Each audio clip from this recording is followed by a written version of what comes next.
Hi hello everyone, welcome back to my another mini video. আজকে আমি চিংড়ির recipe তৈরি করব, সেই জন্য কিন্তু আমি রান্নাটা স্টার্ট করার আগে ভিডিওটা শুরু করে দিয়েছিলাম আর মাকে বলেছিলাম তুমি কিচ্ছু করবে না, আমি সবটা করব। কিন্তু তারপরে দেখো এদিকে চিংড়িটাকে কিন্তু ভেজে দিয়ে চলে গিয়েছিল।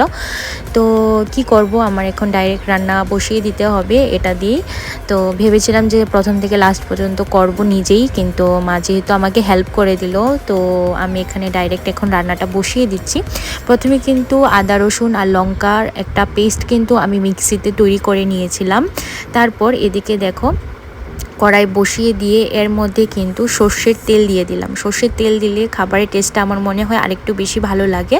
তো এদিকে অনেকটা পরিমাণ কিন্তু কুচি করে রাখা পেঁয়াজ আমি কিন্তু অ্যাড করে দিয়েছিলাম, আর সামান্য পরিমাণ কিন্তু নুন দিয়ে মিনিট খানিকের মতো ভেজে নেব। মিনিট খানিকের মতো ভাজা হয়ে যাওয়ার পর এগুলাকে একটু ঢেকে দেব প্রায় 2 মিনিটের মতো। তারপর হালকা যখন একটু নরম হয়ে আসবে পেঁয়াজগুলি, এর মধ্যে কিন্তু আমি যে পেস্টটা তৈরি করেছিলাম সেটা দিয়ে দিলাম, আর এক এক করে সব গুঁড়ো মশলা অ্যাড করে দিলাম। পেঁয়াজের এই মশলাটা যতটা বেশি পরিমাণ কিন্তু কষানো হবে অনেকটা সময় নিয়ে, ততটাই কিন্তু খাবারের টেস্টটা বাড়বে। তো আমি কিন্তু অনেক সময় নিয়ে কিন্তু মশলাটাকে কষাচ্ছিলাম, আর এর মাঝে কিন্তু কারেন্টও চলে গিয়েছিল, তার জন্য আমাকে গ্যাসে শিফট হতে হলো।